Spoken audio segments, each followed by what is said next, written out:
Pak Adi, menurut saya itu banyak pengusaha itu terlalu cepat berpikir bagaimana membuka cabang Ya, biar cepat kaya. ya, Ya, ya, padahal yang seharusnya yang dipikirkan dulu adalah apakah bisnis saya sudah layak untuk digandakan. Standar-standar itu tuh dibakukan Pak Adi. Kalau tidak dibakukan nanti sama resepnya, sama kambingnya dimasak si A sama si B pasti beda. Nah, ini karena standarnya bahan bakunya sudah beda, apinya juga beda, bagian-bagian kambing yang dibakar itu juga berbeda. Ini akan sangat bermalu. Itu sistem, Pak. ya. Ya, standarisasi sistem.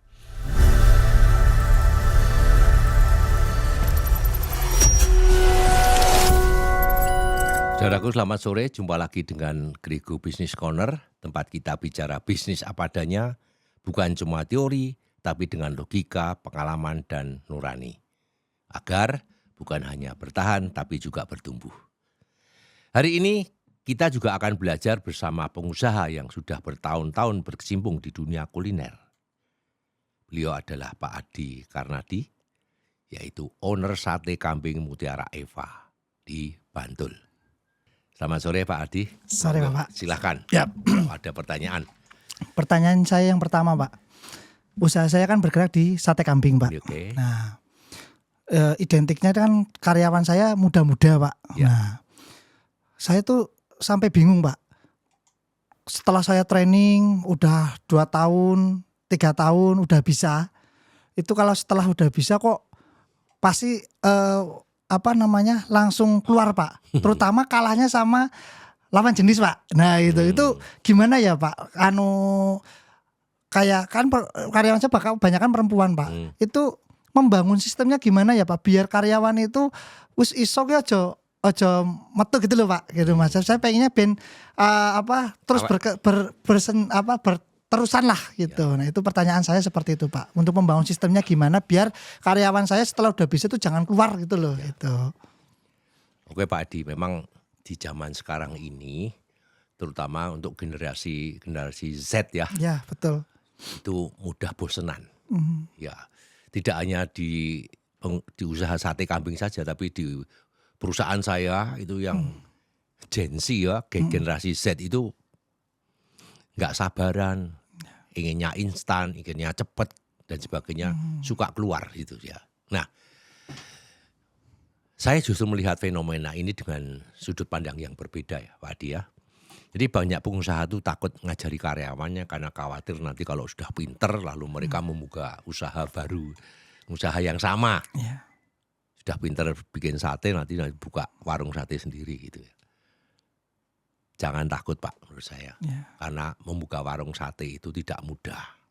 Tapi membangun warung sate itu yang penting adalah kepercayaan.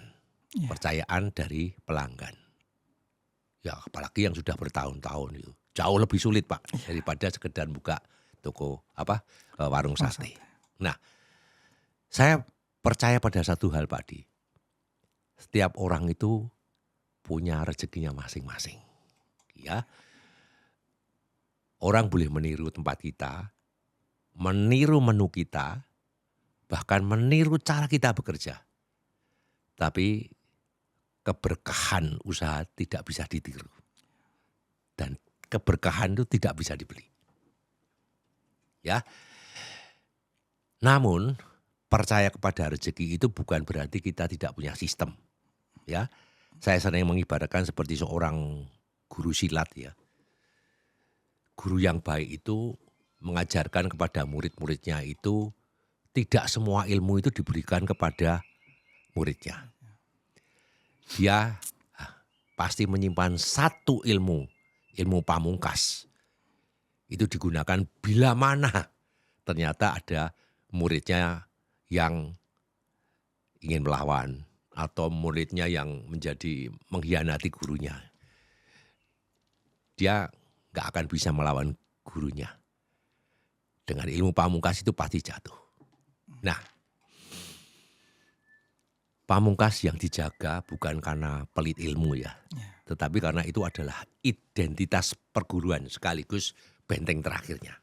Nah, dalam bisnis pun demikian Pak Adi.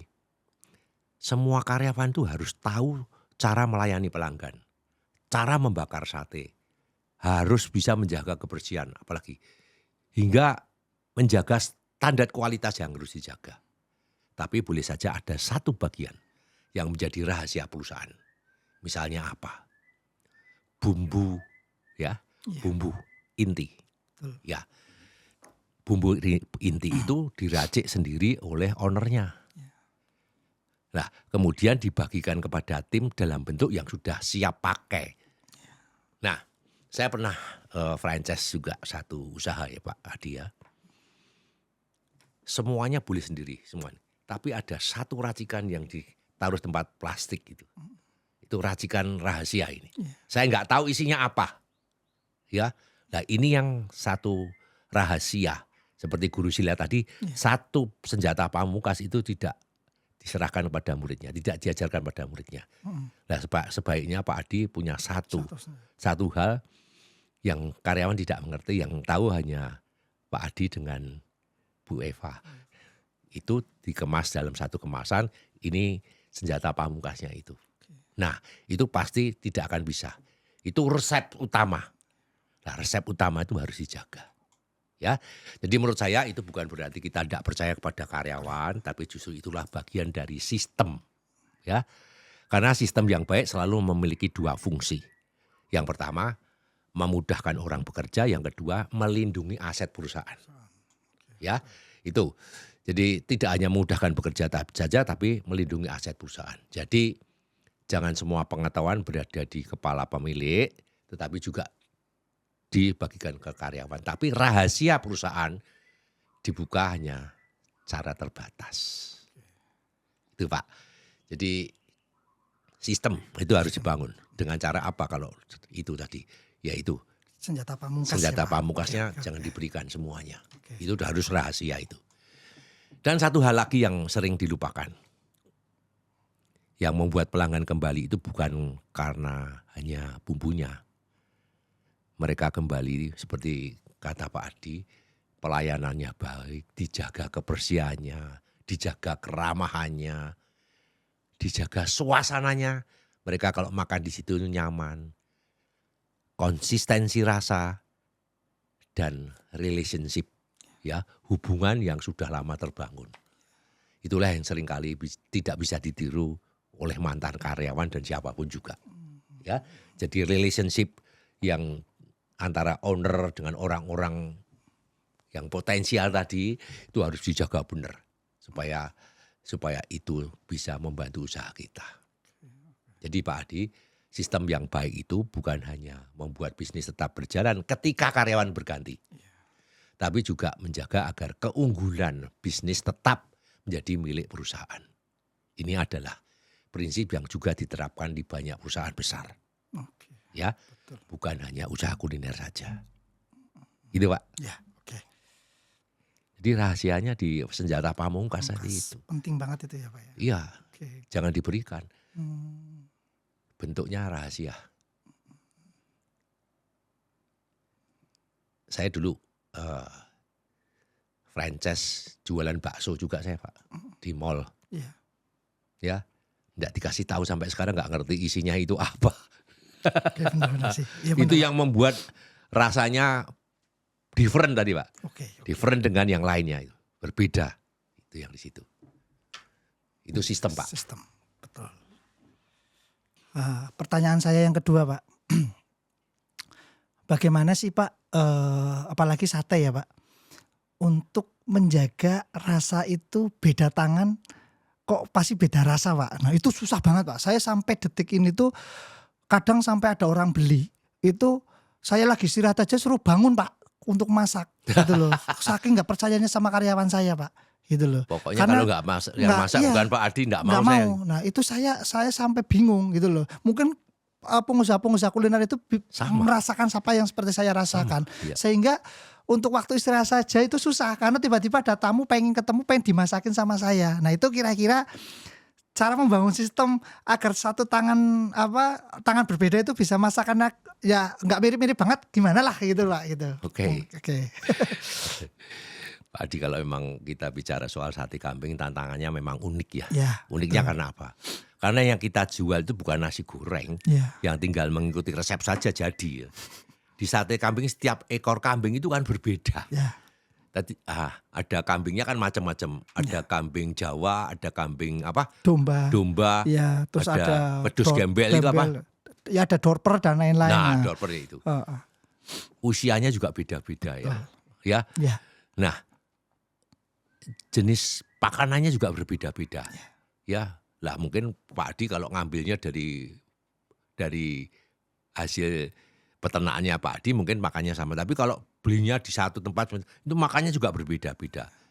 Bagian dagingnya juga berbeda-beda. Yang di leher, yang di perut, yang di kaki ya, kan beda-beda.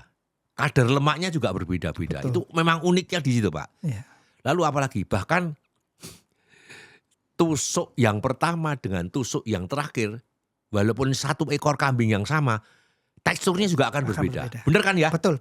Itu memang uniknya di situ. Nah, karena itu sistem yang dalam usaha sate bukan membuat semua kambing menjadi sama, tetapi membuat hasil akhirnya terasa sama di lidah pelanggan. Yang penting kan itu, Pak. Betul. Nah, caranya yang pertama, Pak, Ya, standarkan bahan bakunya. Bahan baku harus standar. Ya, kalau Bapak punya standar misalnya hanya memakai kambing usia tertentu misalnya ya. Pastinya iya ya. ya. Usia berapa? Ada namanya Bali Bull apa? Balibul itu. 5 bulan ya itu ya. Ya. Kemudian bagian-bagian tertentu saja. Ya. Mungkin Pak paling enak itu di bagian mana sih kalau kambing? Belakang sini. Belakang ya. Itu yang Iya. kan nggak bisa dicampur dengan yang kaki misalnya ya. Iya, Yang betul. paling nggak enak tuh yang Ya. yang paling sepo itu yang mana, Pak? Ya kalau paling sepo ya yang sini lempeng namanya. Lempeng, Ya, ya, daging gepeng gitu. Nggak bisa dicampur kan itu, Nggak Pak? bisa. Nah, Itu itulah. sate. Makanya itu ini nanti mungkin yang bagian belakang ini untuk sate, kemudian yang bagian lempeng itu untuk apa namanya masakan lain, Ya. tongseng atau apa, saya nggak ngerti ya masalah itu ya. Nah, ukuran potongannya juga harus pas bener karena besar kecilnya itu juga mempengaruhi lama sebentarnya memanggang itu. Maka setengah pekerjaan sudah selesai. Jadi Pak Adi itu menyiapkannya itu setengah pekerjaan, setengah matang atau setengah apa biasanya ya Pak ya. Ya. Sudah dibakar dan sebagainya sudah selesai. Ini nanti akan mengurangi perbedaan rasa. Jadi setengah matang dulu, nanti yang matang tinggal celup kecap atau dikasih apa, jres. Ya. Bara api juga harus diperhatikan. Iya. Ya Pak ya. Yang kepanasan sama yang kurang api juga rasanya juga akan berpengaruh. Kan gitu ya Pak ya. Betul.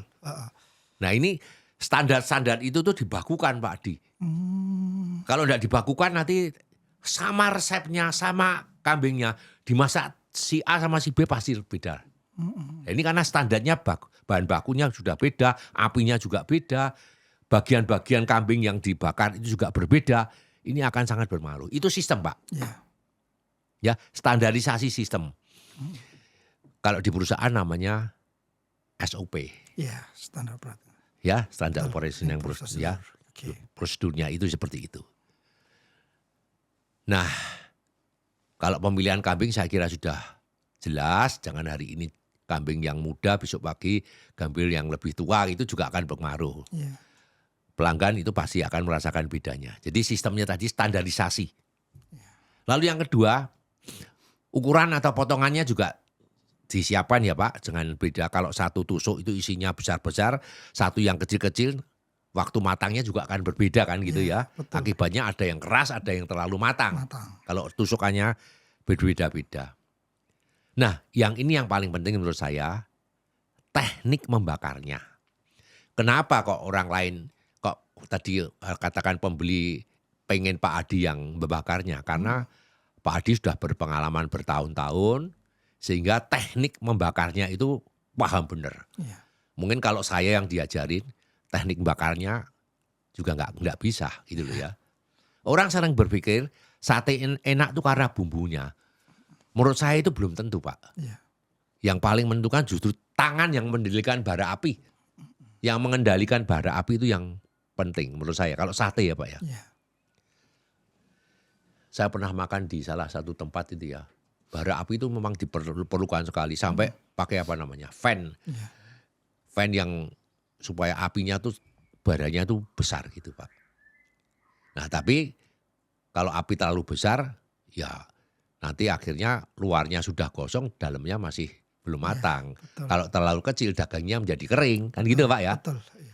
Jadi harus kita standarkan dengan bara, kapan dibalik, kapan harus diolesi kecap, dan kapan harus diangkat. Kira-kira begitu Pak, itu sistem Pak. Jadi semuanya pakai standarisasi. Kalau nggak standarisasi walaupun kecil-kecil, itu pakai juga harus standarisasi. Saya kan juga mengelola hotel Pak. Ya, ada di Kaliurang dan ada di Bandungan. Ya, itu harus siapapun yang memasak harus rasanya sama. Jadi saya pakai sistemnya yaitu pakai standar itu. Kalau di hotel malah pakai timbangan Pak, supaya rasanya sama. Ngasih bumbu itu pakai timbangan karena yang masak untuk 1 porsi dengan masak untuk 50 porsi. Kalau nggak pakai standarisasi itu tadi pasti rasanya beda. Iya. Nggak bisa pakai ilmu perasaan nggak bisa Pak. Makanya harus pakai timbangan yang persis. Ya, ini yang penting itu. Jadi Iya. ukuran standarisasi itu penting ya. Lalu saya pernah mendengarkan filosofi yang bagus Pak. Filosofi persatean ya.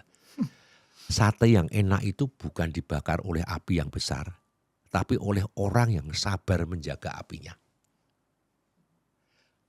Benar atau Betul, tidak? betul. Saya pernah membaca itu Pak. Ya. Betul. Sekali lagi, sate yang enak itu bukan dibakar oleh api yang besar, tapi oleh orang yang sabar menjaga apinya. Jadi apinya itu selalu konsisten, Ya, betul. tidak kekecilan, tidak kebesaran. Betul. Nah, yang diperlukan adalah kesabaran. Karena kesabaran itu dan kesabaran itulah Pak Adi nanti yang diubah menjadi sistem. Ya. Harus itu kesabaran menjaga api, bara api itu jadi yang jadi sistem. Kalau semua orang membakar daging dengan cara masing-masing, hasilnya juga pasti harus beda-beda. Walaupun bumbunya sama tapi bara apinya, kepanasannya juga beda-beda, ya itu akan menjadi masalah. Sebagai contoh ya Pak ya, saya juga punya usaha buat kacang atom yang dibalut, kacang dibalut oleh tepung itu. Pertama kali membuatnya bahan bakarnya itu pakai solar Pak. Pakai solar lalu diaduk oleh tenaga manusia karena wajannya besar sekali itu. Pakai temperatur yang selalu dijaga. Hasilnya enak Pak. Tapi kemudian dicoba untuk bahan bakarnya itu pakai CNG. Bukan LPG ya Pak, Iya. CNG lebih murah. Bagus. Matang Pak. Tapi setelah 1 bulan tengik. Karena apa? Tingkat panasnya itu berbeda dengan solar. Lebih panas solarnya. Sehingga kalau digoreng pakai solar itu kacangnya itu dari luar sampai dalam itu benar-benar matang. Pakai CNG itu panasnya kurang. Sehingga apa? Kelihatannya sudah matang di luarnya tapi di dalamnya masih belum matang beneran. 1 bulan Pak, tengek Pak. Itu yang membuat retur banyak sekali. Itu karena dari pelanggan dikembalikan karena tengik. Itu yang membuat kehancuran. Karena sekali komplain, sekali ada masalah, orang mengatakan itu enggak enak. Iya. Setitik nila rusak susu sebelah Pak. Iya. Walaupun bertahun-tahun sate Pak Adi itu bagus, tapi ada sekali 2 kali kebetulan tidak enak, orang sudah kapok ke situ. Iya. Yang dilihat bukan masa lalunya, tapi ketika mereka mengatakan tidak enak itu. Itu komplain yang berbahaya. Nah, iya. Betul. Komplain yang berbahaya. Jadi sekali lagi Pak, ini api ini memang penting. Uniknya di situ. Ya. Nah, maksud saya begini, pelanggan itu sebetulnya ya Pak ya, harusnya tidak peduli siapa yang membakar. Tapi tadi minta Pak Adi yang membakar. Ya, ini karena kesalahan sistem. Ya. Sebetulnya pelanggan itu yang diingat tuh hanya satu. Bahwa sate mutiara Eva rasanya selalu enak, rasanya selalu sama. Kan dia nggak tahu yang bakar itu siapa. Itu namanya sistem itu di situ Pak ya. Jadi semuanya diatur. Ini titik beratnya yang karena tadi saya bilang unik tadi itu letaknya di bara apinya. Ya. Nah, karena pada akhirnya ya Pak, pelanggan itu tidak jatuh cinta pada tukang bakarnya. Mereka jatuh cinta pada konsisten rasa. Ya Pak ya. Betul, betul. Nah, jadi Pak Adi, menurut saya ada satu analogi yang lebih kuat lagi, khusus untuk usaha sate. Kalau di pesawat terbang, pilot yang hebat itu bukan karena bisa menerbangkan satu pesawat dengan baik.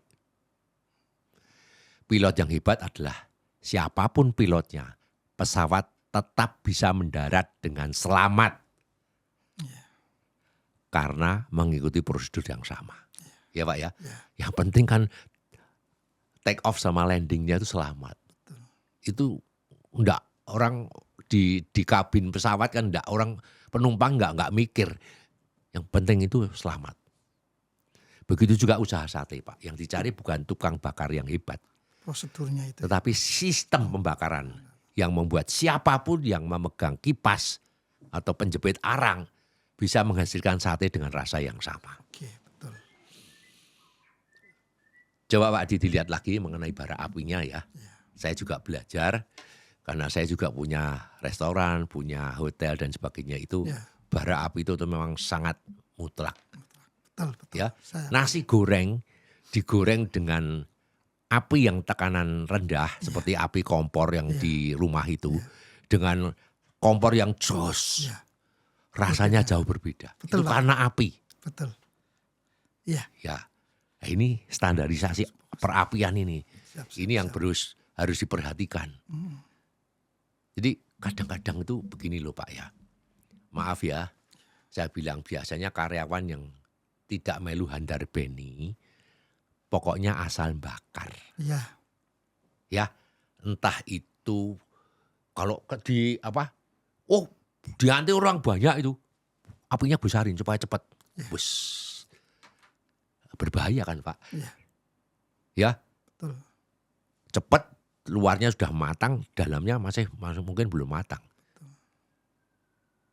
Sebaliknya kalau dia males pakai tepas-tepas, apinya kecil jadi rasanya beda. Betul. Maaf ya ini karyawan. Yang karyawan tidak melu handar beni tadi. Betul. Tidak ikut memiliki itu seperti itu. Nah, ini sistem Pak. Yang harus dijaga yang seperti itu. Itu Pak kira-kira. Oke. Siap. Pak, pertanyaan ketiga. Di dalam bisnis kuliner itu harus berapa lama sih Pak kita harus bisa menikmati hasilnya Pak? Gitu loh. Karena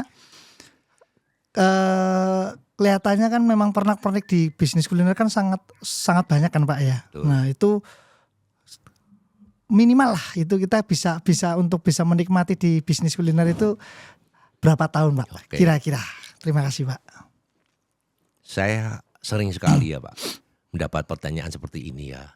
Pak Grigo kalau buka usaha itu idealnya berapa tahun sih yang benar-benar bisa menikmati hasilnya?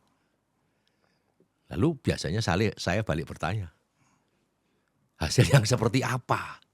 Ya, hasil yang seperti apa ya? Karena bagi sebagian orang hasil itu ketika sudah bisa membeli mobil, itu namanya berhasil. Ya, Pak Adi kan bukan begitu.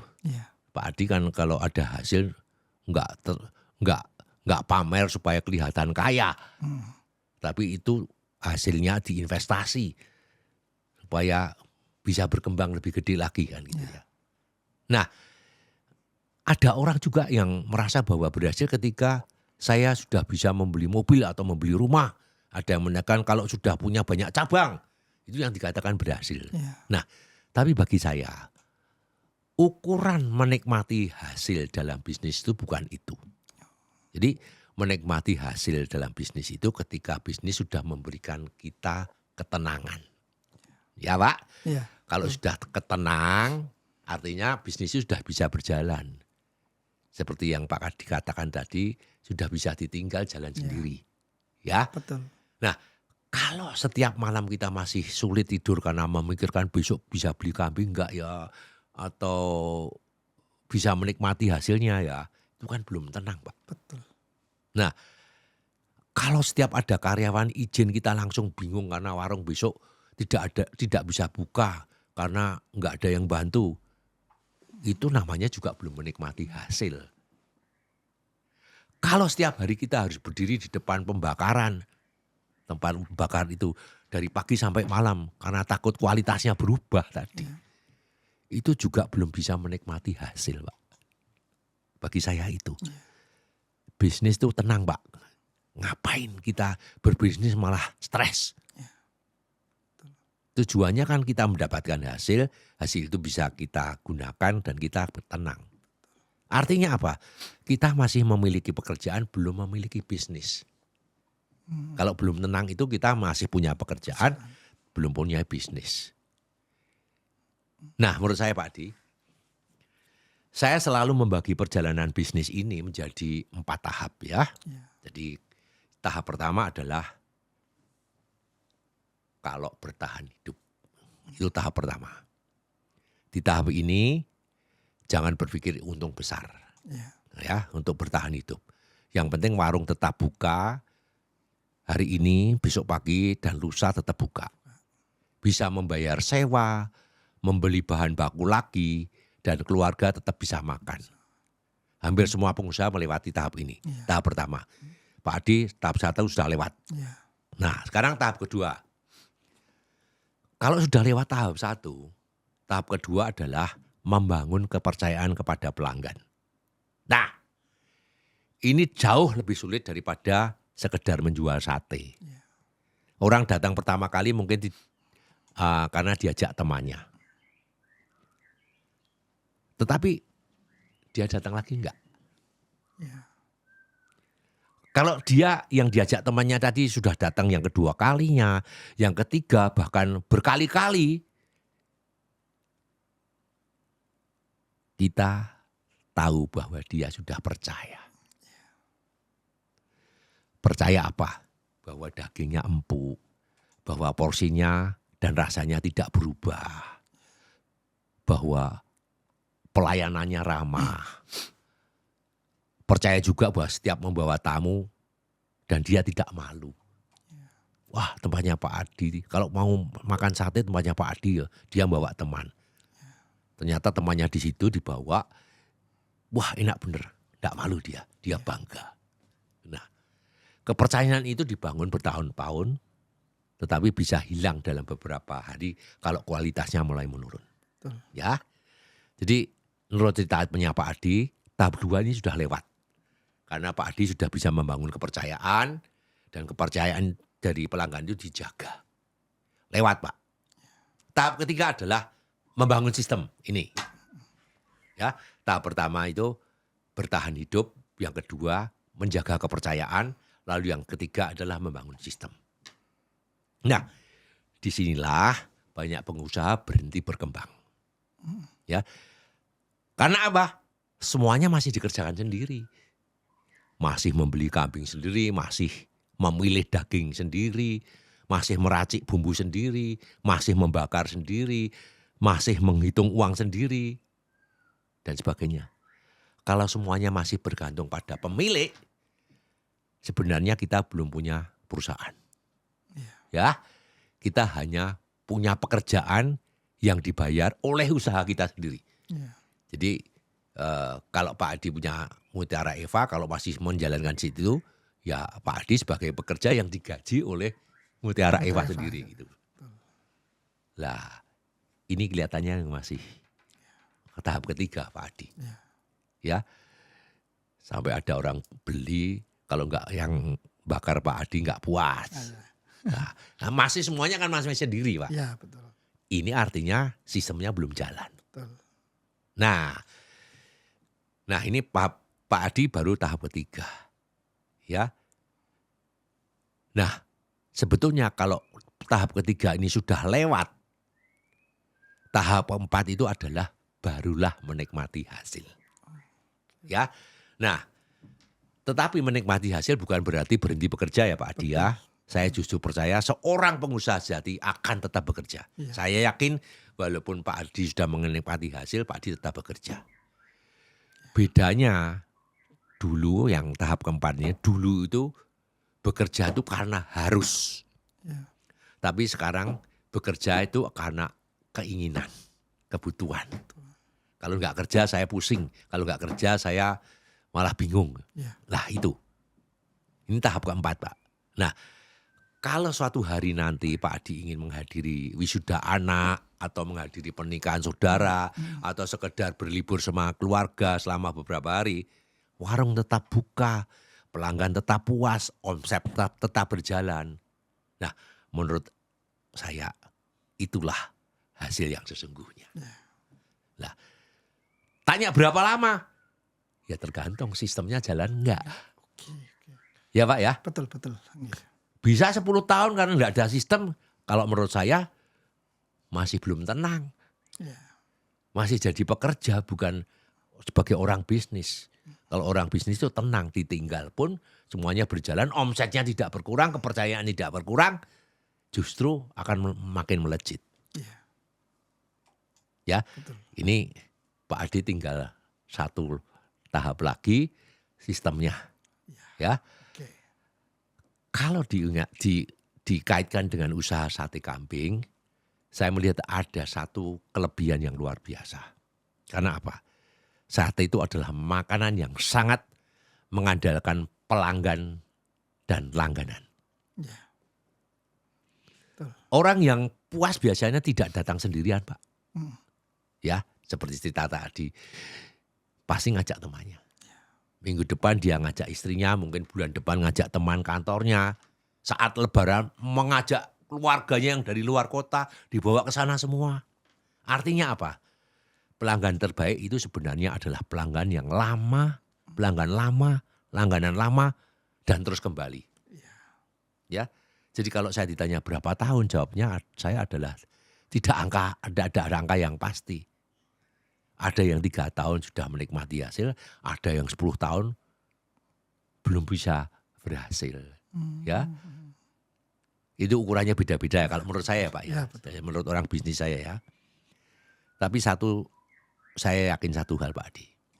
Semakin cepat kita membangun kepercayaan kepada pelanggan, membangun teamwork, ya kita kuat dan membangun sistem, semakin cepat pula kita akan menikmati hasilnya. Jadi jangan lupa satu hal yang tidak boleh dilupakan banyak orang. Banyak orang cepat menikmati hasil, tetapi tidak sabar menjalani prosesnya. Yang penting prosesnya, hasil itu mengikuti proses. Padahal dalam usaha sate kambing, pelanggan tidak pernah menghitung sudah berapa tahun kita berjualan. Yang mereka rasakan hanya satu pertanyaan sederhana. Apakah sate yang saya makan hari ini masih senikmat dulu? Itu pelanggan jawabannya itu. Kalau jawaban pelanggan masih iya, percayalah hasil itu akan datang dengan sendirinya. Oke Pak? Ya coba tahap 1, 2 sudah lewat tadi. Ya. Pak Adi tinggal satu tahap lagi, tahap ketiga. Ya, walaupun semuanya tidak, Pak Adi bukan sebagai pekerja. Kalau Pak Adi juga bukan sebagai pekerja itu hanya sebagai keinginan. Saya bilang itu hasil. Berapa tahun? Tergantung sistemnya. Kuncinya di sistem ya Sistem. Pak ya. Oke. Nah ini yang pamungkas Pak. Kan saya banyak yang menawarkan Pak. Membuka cabang nih. Ya. Nah dengan gambaran itu sampai modalin full 100%, ya. Ada yang minta kerjasama 50% gitu loh. idealnya di rumah makan itu berani membuka cabang itu syaratnya apa saja sih Pak? Ini kan banyak nih pasti kelihatan berhasil pengennya buka cabang. Nah ternyata kan banyak malah membuka cabang itu malah membunuh usaha yang utamanya. Nah betul. kira-kira nih syaratnya apa agar memang kamu udah memang layak loh gitu loh bahasanya. Kamu memang belum layak ya itu biar mengetahui memang kemampuan usaha kita sampai titik mana untuk membuka cabang itu gimana sih Pak? Ya. Gitu. Kadang kan orang belum memahami soal itu Pak. Gitu. Terima kasih Pak. Gitu. Pak Adi, menurut saya itu banyak pengusaha itu terlalu cepat berpikir bagaimana membuka cabang biar cepat kaya. Ya. Ya, Ya. padahal yang seharusnya yang dipikirkan dulu adalah apakah bisnis saya sudah layak untuk digandakan. Oke, betul. Ya, Betul. sudah layak belum untuk digandakan. Karena membuka cabang itu bukan seperti memfotokopi ya. Yeah. Kalau yang difotokopi sudah bagus hasilnya akan juga bagus. Yeah. Ya, kalau fotonya jelek atau gambarnya jelek atau tulisannya jelek, difotokopi akan jelek. Yeah. Nah, baik atau jelek itu layak enggak ini difotokopi? Layak enggak ini digandakan? Ya. Nah, begitu juga bisnis, Pak. Kalau hari ini pelayanannya belum konsisten, rasanya masih berubah-ubah, stoknya sering kehabisan stok misalnya kalau sampai ada keuangannya belum rapi, lalu dibuka cabang. Sebenarnya kalau buka cabang itu kita hanya memperbanyak masalah. Kalau semuanya belum rapi, manajemennya masih belum oke, rasanya masih belum konsisten, masalah Pak. Jadi menurut saya jangan memperbanyak cabang sebelum siap kepastian. Siap dengan kepastian. Apa kepastiannya? Rasanya pasti sama. Pelayannya pasti sama. Pelayanannya tidak berubah-ubah. Walaupun keadaannya ramai banget. Tapi pelayanan tetap terjaga. Banyak yang ramai lalu pelayanannya jadi kendor. Ya. Itu akan pengaruh. Waduh ramai. Enggak aja deh. Kepastian mengenai kualitas. Ya. Tidak hanya rasa saja, tapi kualitas. Kualitas apa? Banyak sekali kualitasnya. Ya. Bapak kebersihannya bagaimana? Ya. Kalau ada toiletnya bagaimana? Kalau ada piring gelas, sering-sering kali gelasnya ini flek-flek sininya. Ya, betul. Itu kualitas, Pak. Kualitas kebersihannya bagaimana? Yang tidak kalah adalah kepastian keuntungannya. Nah, kalau kepastian itu sudah terjaga semuanya, setelah itu kita baru bicara soal cabang. Nah, dalam usaha sate kambing tantangannya jauh lebih besar Pak daripada bisnis lain. Karena unik itu tadi. Karena pelanggan datang bukan hanya membeli nama, tapi mereka datang membeli pengalaman. Mereka ingin dagingnya tetap empuk. Bumbunya tetap pas, apalagi tingkat kematangannya sama. Nah, kalau cabang pertama rasanya enak, tapi cabang kedua mengecewakan, yang rusak bukan cabang kedua saja, yang rusak adalah nama Mutiara Eva. Hati-hati. Bapak buka cabang di sana. Satu cabang ini namanya Mutiara Eva, nggak enak. Dia akan, apalagi sekarang ada sosmed, ada medsos. Aku habis makan di Mutiara Eva, ternyata alot tidak enak. Yang rusak bukan yang cabang kedua loh Pak, justru yang di pusat yang masalah gede di situ. Karena itu brand, itu merek. Itulah sebabnya saya selalu mengatakan merek itu dibangun bertahun-tahun ya Pak. Bapak buka branding Anda, itu kan bertahun-tahun. Tapi bisa rusak karena satu cabang yang kualitasnya tidak terjaga. Hati-hati yang masalah itu. Saya bukan menghalang-halangi Pak Adi buka cabang ya, tapi perhatikan apakah sudah siap semuanya. Sudah layak untuk dikembangkan. Sudah siap untuk digandakan. Saya sering senang mendengar Pak Adi mengatakan bahwa banyak orang mengajak kerjasama. Iya. Ya, tapi menurut saya jangan bangga karena banyak yang mengajak kerjasama. Iya. Tapi banggalah kalau kita berani mengatakan maaf, saya belum siap. Kalau dirasa belum mantap benar. Iya. Ya, saya lebih senang maaf saya belum siap. Karena kalau memang dirasa memang belum mantap.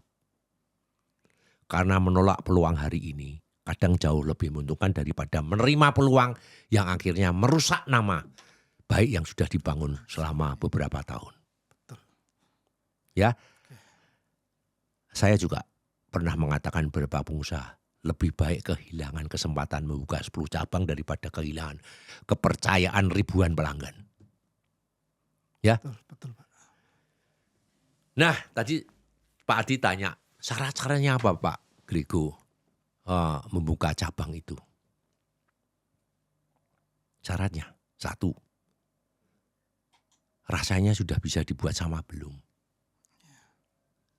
Walau yang membuat si A atau si B atau si C dan sebagainya. Kalau belum sama, berbahaya Pak. Jadi rasanya sudah dipastikan membuat sama. Nah sekarang kalau yang di Mutiara Eva pun belum bisa sama rasanya, apalagi yang di luar. Betul. Kontrolnya akan lebih sulit. Betul. Yang kedua Pak, tadi saya bilang SOP ya. Standard Operating Procedure tadi. Sudah lengkap. Sehingga cabang baru tidak belajar dari kebiasaan. Tapi belajar dari standar. Bukan belajar dari perasaan, kebiasaan. Oh biasanya begini yuk, biasanya begini yuk. Oh rasaku ini sudah enak kok. Enggak seperti itu. Tapi dari standar, dari SOP yang sudah ditentukan. Yang ketiga, sudah ada orang yang bisa mimpin belum? Oke, betul sih. Bukan ya kalau Pak Adi buka cabang berarti orang itu sudah dipercaya bisa betul-betul memimpin. Bukan semuanya masih tergantung pada pemilik. Yang keempat Pak, bila cabang pertama sudah menghasilkan keuntungan yang sehat dan stabil, bukan sekedar ramai, ya, itu baru bisa buka cabang yang lain. Coba dulu 1, sudah ada pemimpinnya belum, SOP-nya sudah ada, rasanya sudah ada belum, kepercayaannya sudah ada belum. Kalau 1 itu kalian, maka itu sebagai pilot project.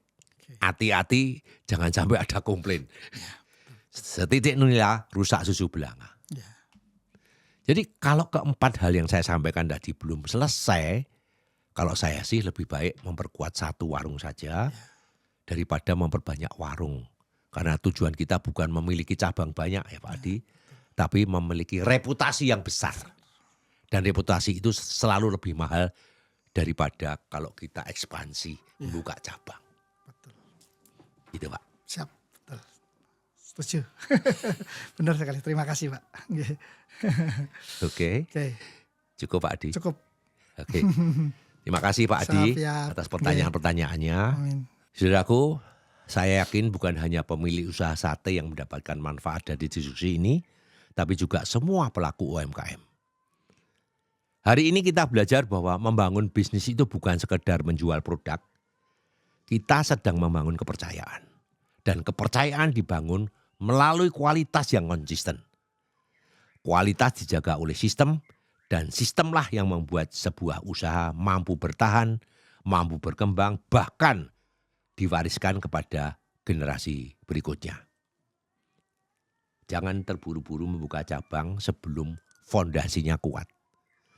Jangan takut memberikan pelajaran atau melatih karyawan. Yang penting adalah bangun sistem yang melindungi keunggulan bisnis Anda. Dan juga jangan hanya mengejar omset, tapi bangunlah reputasi. Karena omset bisa naik turun, tapi reputasi yang baik akan terus mendatangkan pelanggan. Saya Grego Julius, pamit undur diri. Sampai jumpa pada episode berikutnya. Selalu sehat dan semangat bisa